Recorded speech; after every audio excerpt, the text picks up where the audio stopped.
Talk Real Estate with Sharon McNamara, sponsored by Boston Connect Real Estate Services. Hi, I'm Sharon McNamara, and you are listening to Talk Real Estate Roundtable. Let me share a little bit about my background before we get started. I am the broker-owner of Boston Connect Real Estate, a boutique real estate firm that is home to over 30 real estate sales and marketing consultants who service home buyers and home sellers throughout Boston, the South Shore, the South Coast, and Cape Cod. Our firm takes pride in assisting our clients in the next chapter of their lives by taking a holistic approach to their real estate endeavors. We believe that every move should be a moving experience. Every week, my real estate team member Mary Baker and I, along with the director of Boston Connect Real Estate, Melissa Wallace, provide you with our unique marketing approach to selling homes and share with you our expertise in navigating the home buying process. We like to mix it up sometimes, so not only will you hear our perspective on real estate topics, but you will hear the expert thoughts and opinions of some of our real estate agents at Boston Connect Real Estate and the preferred professionals that we trust. Be part of our roundtable. If you have any questions during the show, please call 781-837-4900. We'd love to talk real estate. Follow us on Facebook, Instagram, and wherever you listen to podcasts at Talk Real Estate Roundtable.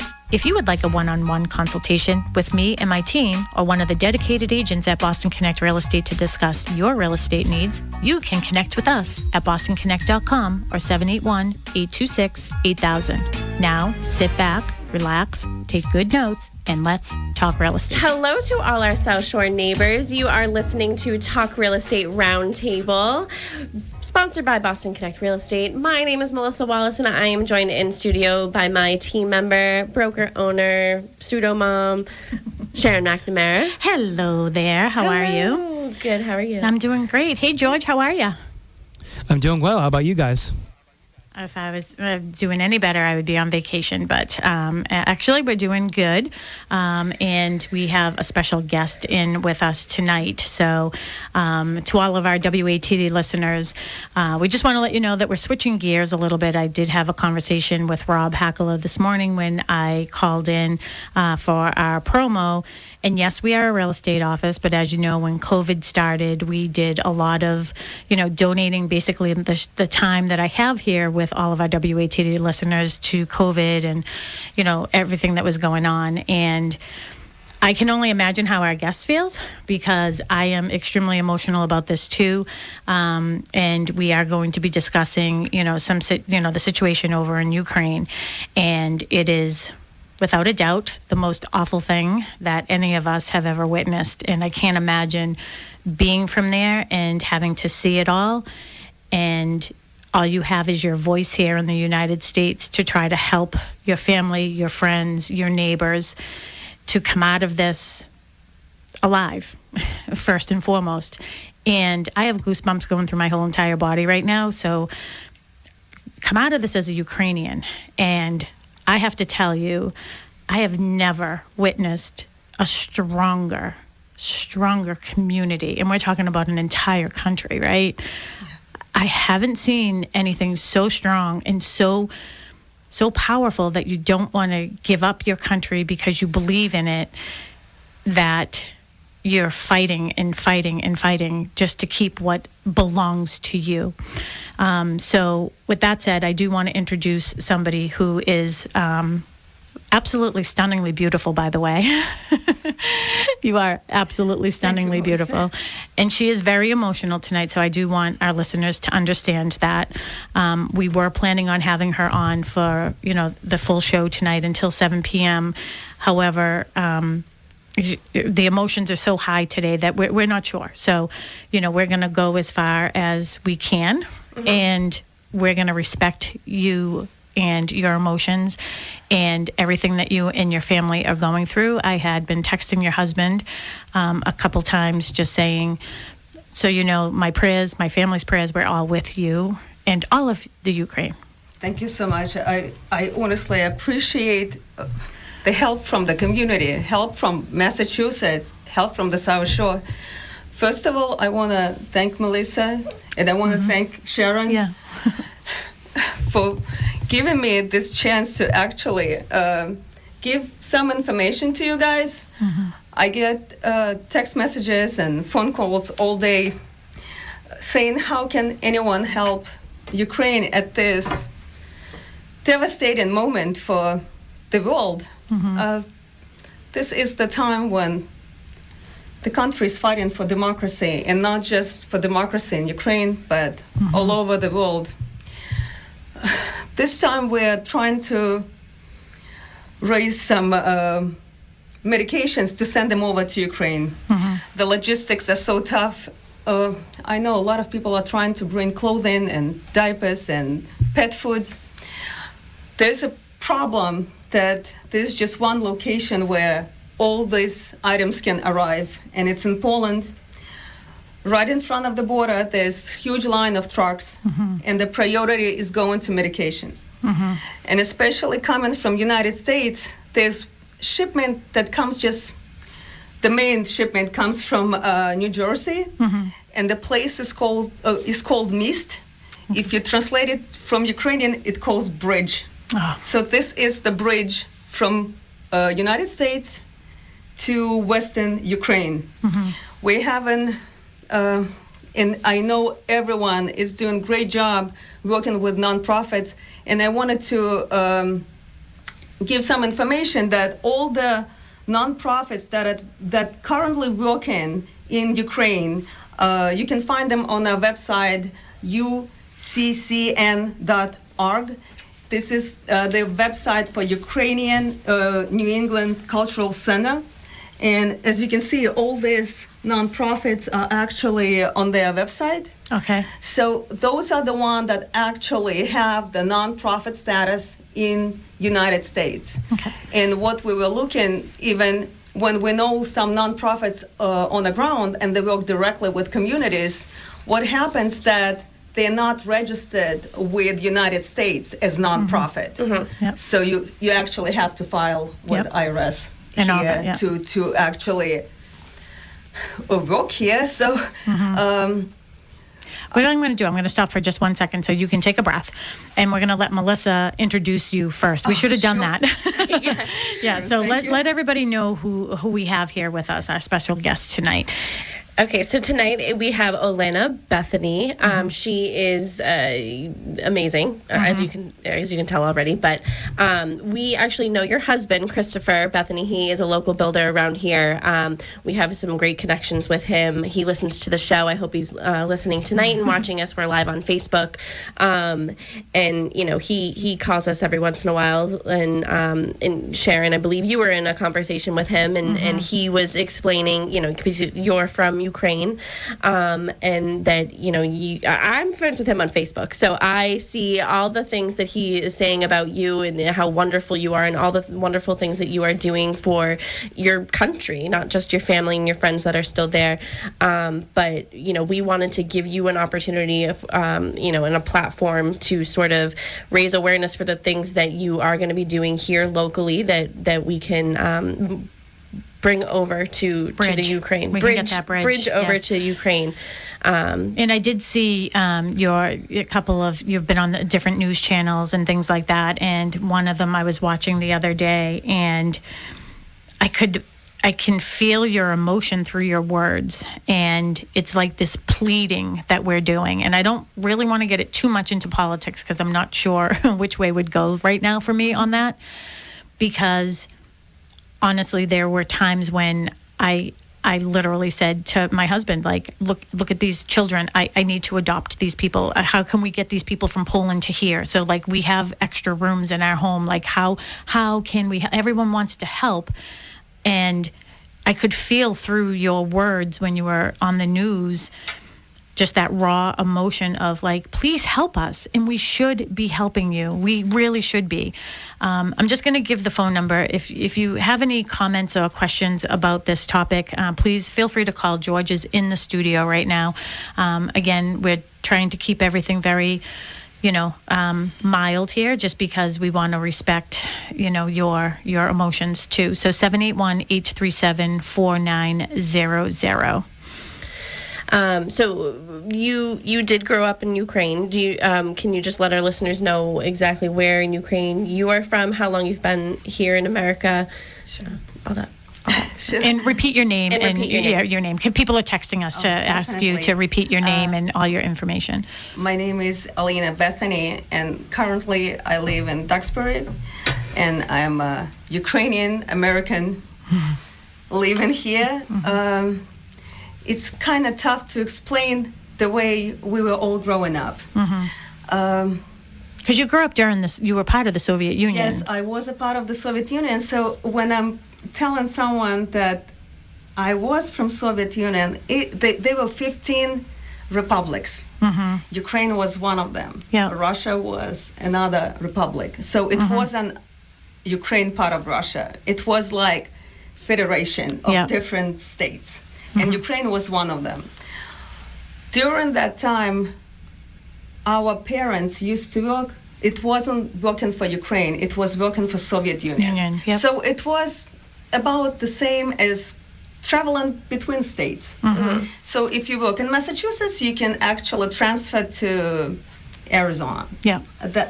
Those type of things. So when this changes, before Soviet Union broke up, we ended up being in Turkmenistan, and that's where I was born.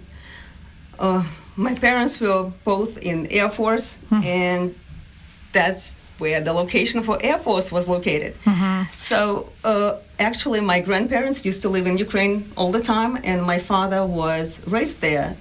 And every summer, since I was a newborn, I would spend in Ukraine.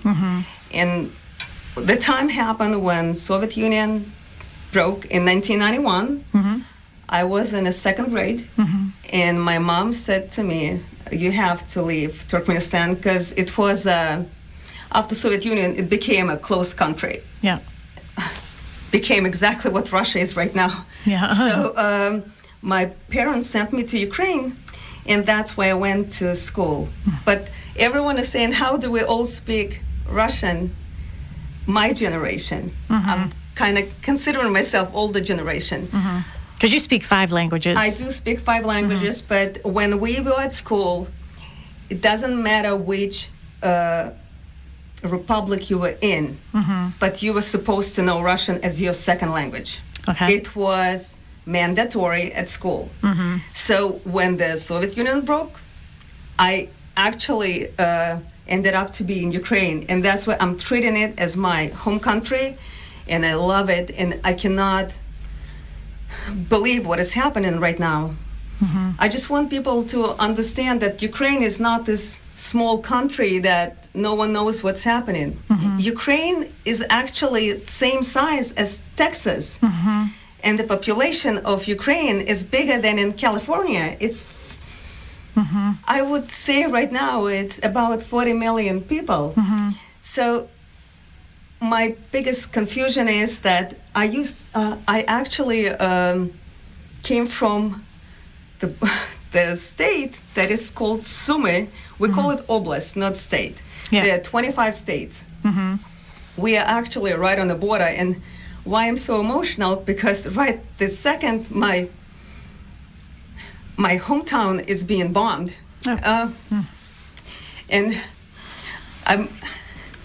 I just want to get up in the morning, and I want to see my friends having the green button next to them on Facebook. So I know they're still responding. So have you been able to communicate with family and friends there? I want to tell big thank you to Elon Musk for what he did, because thank you, Elon. what he did is unreal, because when Russian occupants invaded Ukraine, they started attacking Wi-Fi towers and destroying everything where people can get communication from. And Elon Musk brought us a system that we can be connected to the satellite, so people can use Facebook, internet, and see the news. And especially right now, it's extremely hard to talk to people because they feel like the phones are being, everything that they're writing is being watched. Yeah. Even when we raise money for nonprofits even in the United States.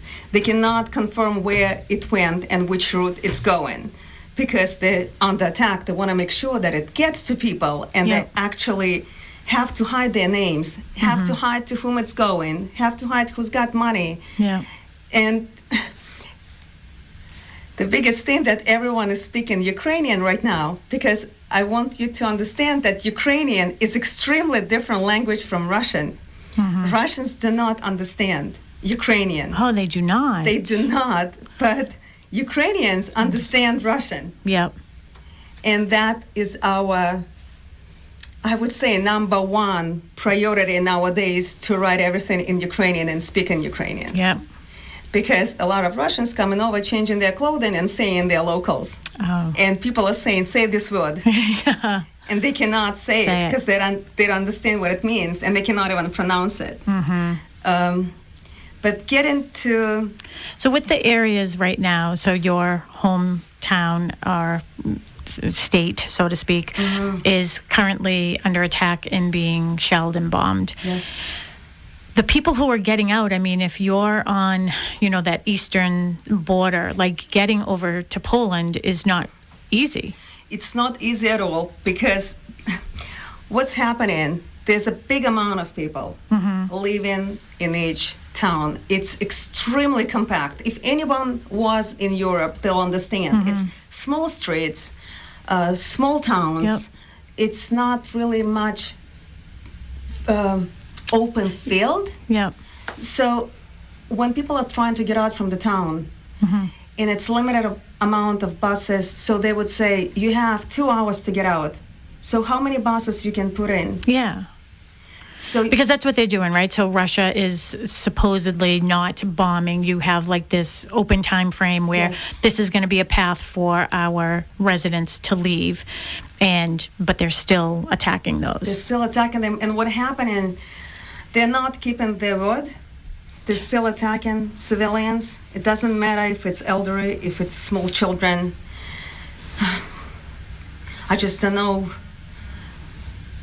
how you can be such an animal. Mm. And I think even animals don't kill for nothing.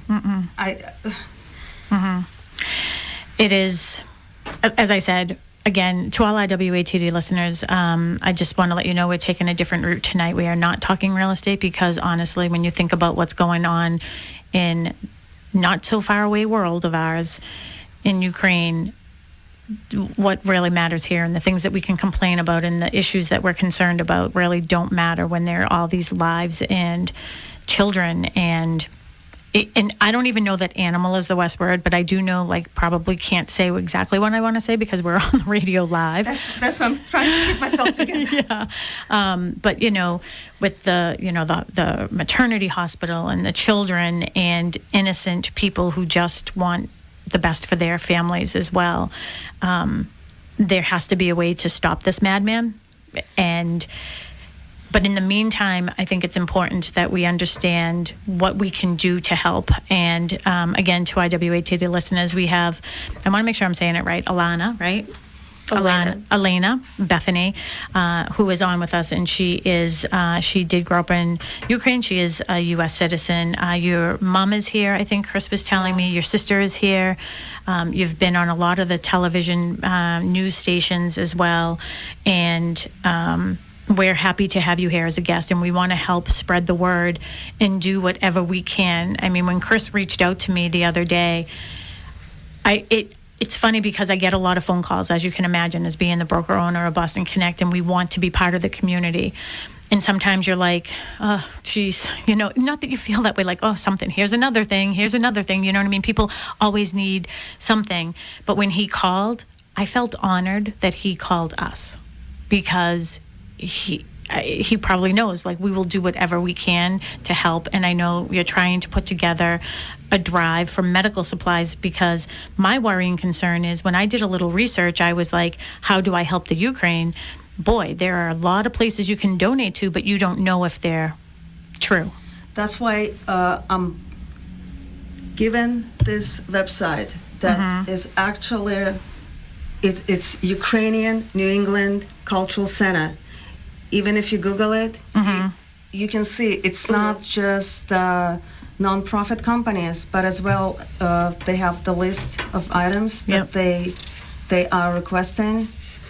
And I know the list is overwhelming, but it's not just for individuals, but it's for the companies as well. If somebody has the ability to put together some items as well, if you go to Amazon, to nonprofit organizations, and I know for sure that Sunflower of Peace, they are having their own page on the Amazon Smile, and they have the items that are being shipped directly from Massachusetts, and they're working direct with airlines, and people are traveling with bags, and I want to thank all the airlines that are sending all these bags. What airlines are still open? Like what airport? Like that's one of my questions. Are the airports open, or are they only getting things through Poland through trucks? That is the only way to get in. That's why we're having such a bad logistics issue. Even my town from the border with Poland is 600 miles. That's far. It's the same distance as driving from Boston to Virginia. So let's assume that it would take you in normal time 12 hours by car to get there. Now you're in a situation when you cannot even drive safely anywhere. So what we're doing, and I explained it to Melissa, my family is helping direct. We're helping the surgeon. I'm not going to say his name, and I'm not going to say the area because this is for their safety. But what happens, people cannot even get the money through town halls and even through ATMs because the amount of bombing that is going on, they cannot even come out and get it. So it could be assigned like 1 or 2 people from the town that people are getting money on their credit card. And they were able to call another state, and before the humanitarian aid comes to them, if they need something to buy it on emergency basis, they're risking their own lives to drive somewhere and pick it up. But they have no other choice than to do it. And and I just wanted to explain, I know that the refugee crisis is unbelievable and it's devastating for everyone. But the way we were raised, and I know it's tough with real estate business, but people do not sell their houses. It goes from generation to generation. And I would say the history repeats itself because the Second World War started in Ukraine. And it's just, it wasn't so long ago. My grandfather was in the Second World War, and I know a lot of people from United States, and not just from United States, from all over the world were fighting in this battle. And right now, the same thing is happening. That's why I'm speechless, because I cannot imagine genocide of the population in 21st century when everything is on TV. Everything is controlled electronically, and it's brazen beyond words. And I know that Christine James is actually listening in, and she takes care of a lot of the news, the news station at WATD. So Christine, if you have any questions or anything like that you'd like to contribute to this, please feel free to call in, and we'll certainly let you, ask your questions and everything, because we want to make sure that we're doing this justice, because it deserves so much. It deserves the time that you need to get the help that you need. So, again, 781-837-4900. And Mel, why don't you have some questions in particular? Or? Well, I know that Christopher, your husband, had reached out to you, Sharon, as having Boston Connect be a place where people could, drop off some donations. So what is it that you are organizing here locally that, people who are listening or anywhere, because we're going to promote it every day until it happens. What is it that you're organizing that we can be sort of a drop off for you? What kind of donations are you looking for? Oh, I think someone's. Yep. Do we have somebody, George? Yes, we have Christine. Hey, Christine, I'm sorry to call you out like that, but this is definitely your wheelhouse. So I'm just so happy that you were able to call in. Well, I was glad that you asked me to join. And again, I was listening. I was fascinated by the story. And when your guest said that she was talking, and right as we were speaking, that her own hometown was being bombed, that went right to my heart. I think she's got a lot of guts, and I think she's got a lot of courage for coming on the air and doing this, just wanting to help people. I think people who are listening probably want to know what's the best thing that they can do to contribute to help Ukraine, because I think a lot of people feel like they want to do something, but they don't know what exactly to do.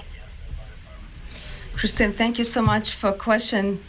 As I said, most of the nonprofits, and I want people to understand, everything that is posted online, it doesn't mean that it's true. Mm-hmm. Not all the nonprofits are the right nonprofits. Even right. I know the situations that people are saying it's a nonprofit, but it's not. That's why I'm sending people to Ukrainian Cultural Center for the verified nonprofits, the one that for sure work, and they have the links to get there. The second thing is, because we have just one route from New Jersey to Ukraine, and because of the logistics of the trucks being stuck and not having an ability to get in, I'm asking people not to donate any clothing. I will tell you why. It takes 2 months to get clothing to Ukraine. And what's going to happen, they have the same weather as here. You can imagine this is April right now. Mm-hmm. In 2 months, we're going to be May, June. So all the jackets and coats are not going to be necessary at all.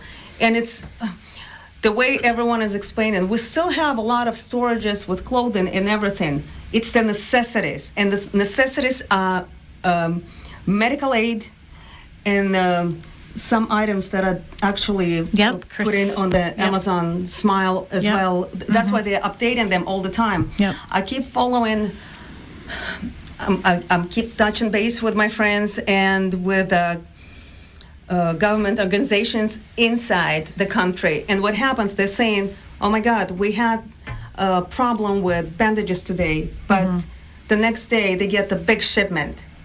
So they're saying, we don't need this anymore, now we need Advil or anything else. I'm just saying that it changes every single day. Let me just ask you a question here. I know that one person who was running, I think it was a venture capitalist in Boston, was talking about they need American dollars, they need money. And I know some people were actually booking Airbnb with no intention, of course, of ever going there, to be able to put cash in people's accounts, and other people were actually making sure that they had connections where they were actually getting cash to people. Is that still something that is doable right now because of the situation? I know for sure it is doable, and a lot of people that are going to Poland, and now it's not just Poland, it's through Europe, and I know some people already arrived to United States. What is happening that they need a place to stay. A lot of them are still at the bus stations. And I would say the way I'm looking, I'm not just watching news here. I'm constantly watching news in Ukraine. And I'm always saying to my husband that news over here are 2 days behind. Oh. Everything that is happening, there are more things that are going on that they just do not disclose it to public. And over here, you have to verify it 3 times to make sure before you say it. A lot of people are coming back home. What's happening right now, we know that the central Ukraine is a safe zone. So a lot of folks are actually giving out. We have summer camps that are still vacant.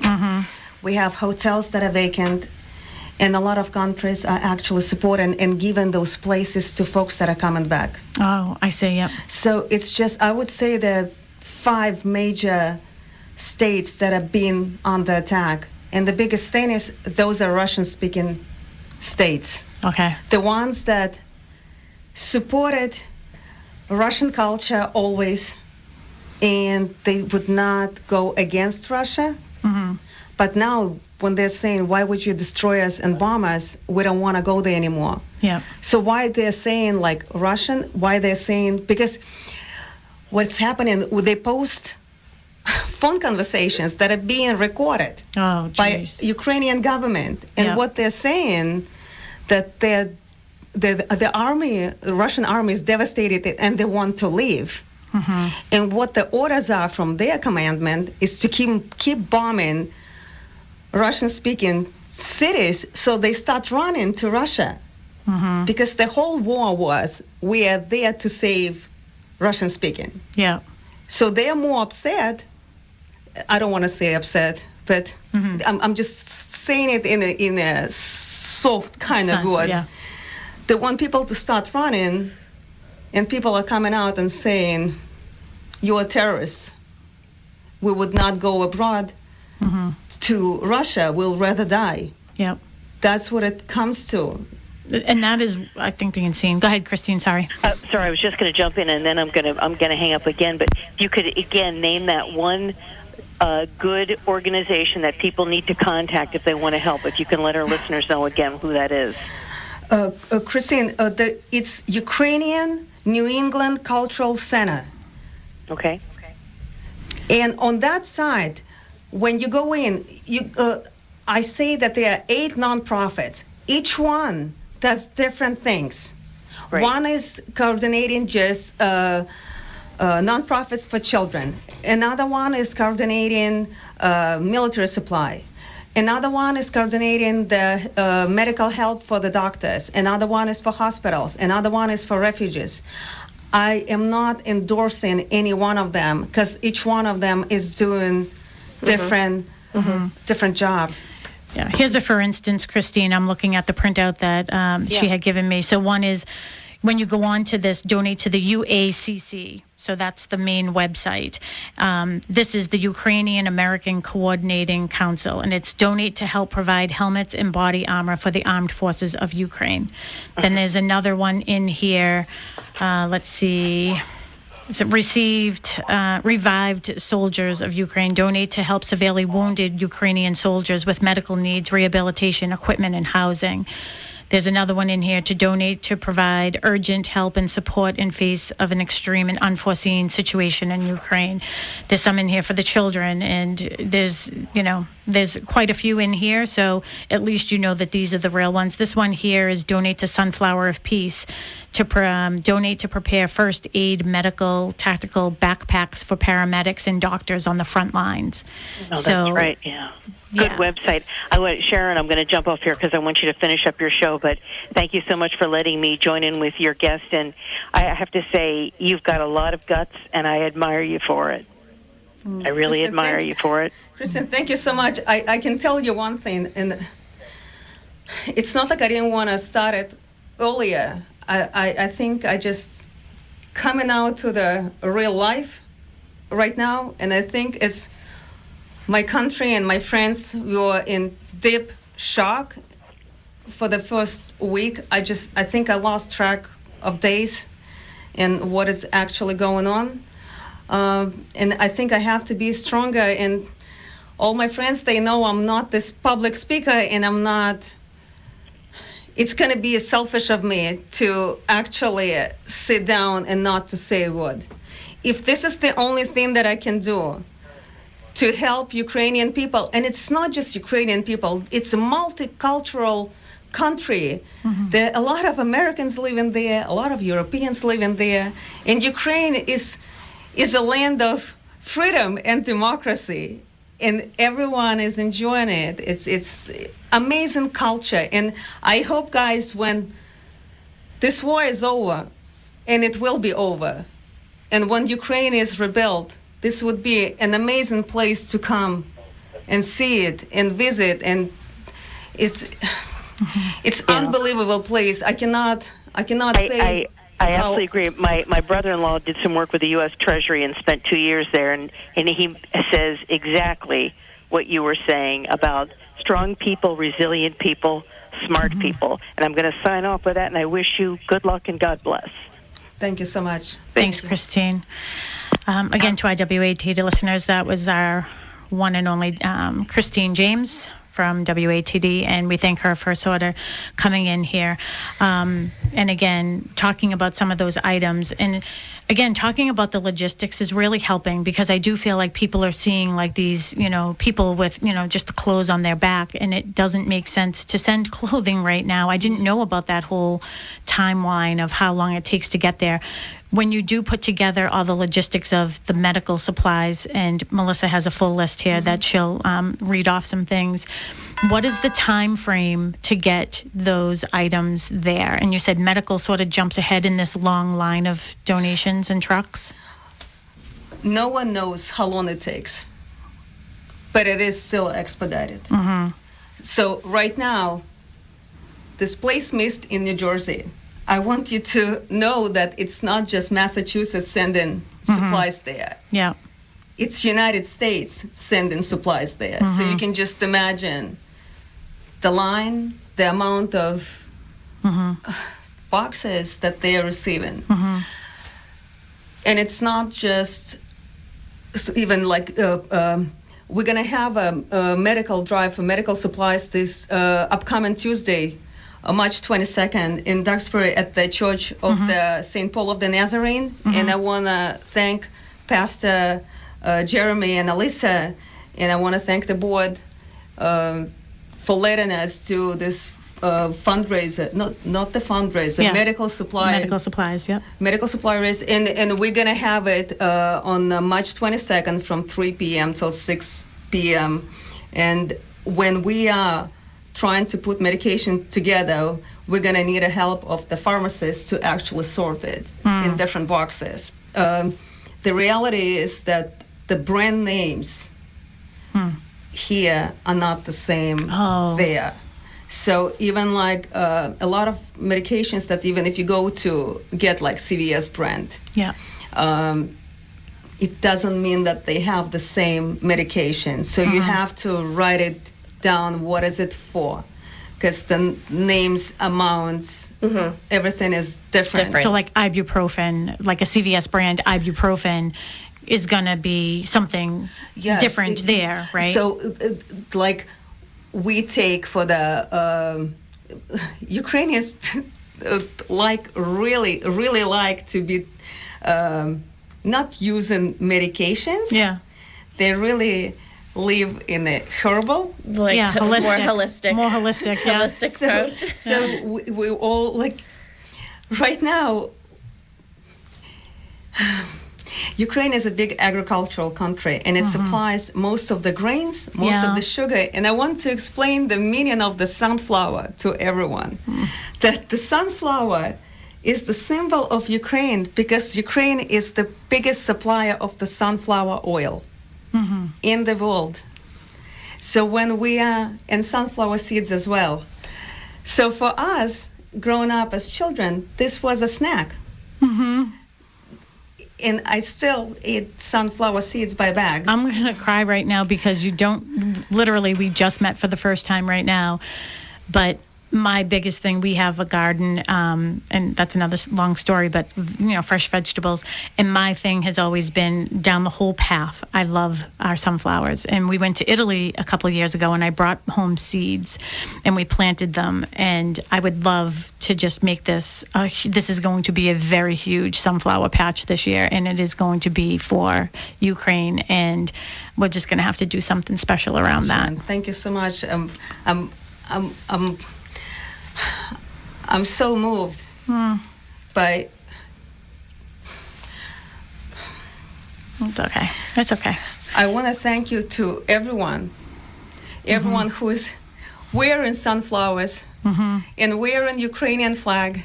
And the meaning of Ukrainian flag, the yellow and blue. The blue is the sky. Yeah. and the yellow is the wheat. It's the harvest. Yeah. And that's what we are proud of, to actually be one of the biggest agricultural suppliers in the world. And everyone is more horrified right now, because right now it's the time to actually prepare the fields. Yeah. And it's covered with bombs. So now all our farmers that are so brave, that are going out and starting this season, I'm praying for them to be safe.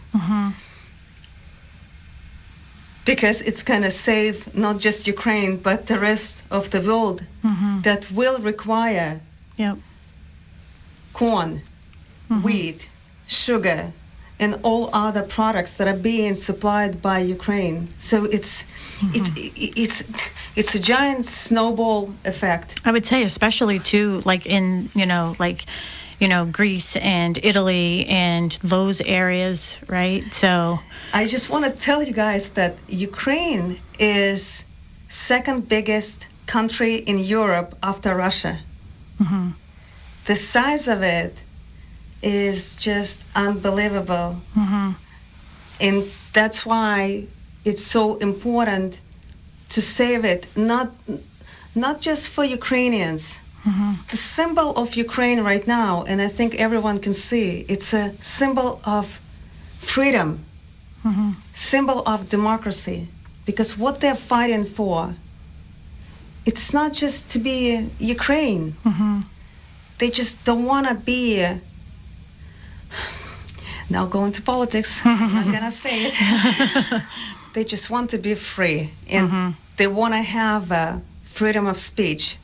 And I think I don't have to say it, that every person here in the United States, in Europe, everywhere in the world, have a chance to see news from every station. And everyone can see what is actually going on in Russia right now. Even people in Russia cannot come out and say we're against the war because they're going to jail for 15 years. I saw just that one to news say person, that they're against war. And this word is now illegal to even say the word war in Russia. They're saying it's military operation. What operation it is to into the sadness the world? for them as well, with these younger, I had heard one story, like these younger soldiers that thought that they were going over there to do humanitarian type work, and again, filled with goosebumps right now. And the next thing they know is they're given orders to like bomb people, and it's just awful in so many counts. We only have a few minutes left here, and again, when you're talking about the sun and you're talking about the wheat and you're talking about sunflowers, it just reminds me that Mother Nature is just the most powerful, right? We always think that, right? But she's shining on Ukraine, and she is making sure the sun will make you grow. And the Ukrainian people, I just feel like you're just the fruit of the earth right now. Like you're so strong. The resilience that I'm seeing through the news of the Ukrainian people and the other people who live there, that they are not willing to give up their freedom, and they're fighting for their freedom in their generations to come. And I just feel like your roots are there. That is your country, and you all deserve to be there. And I know for me, as little as I can do from here, I will do anything and everything that we can, right? And thank you so much. Mel, I know you have a list of items. One of the things you said earlier was diapers. Is that something that they do want or don't want? They do not want They it. do not. I want everyone to understand that a lot of items are being shipped from Europe, and most of them are available.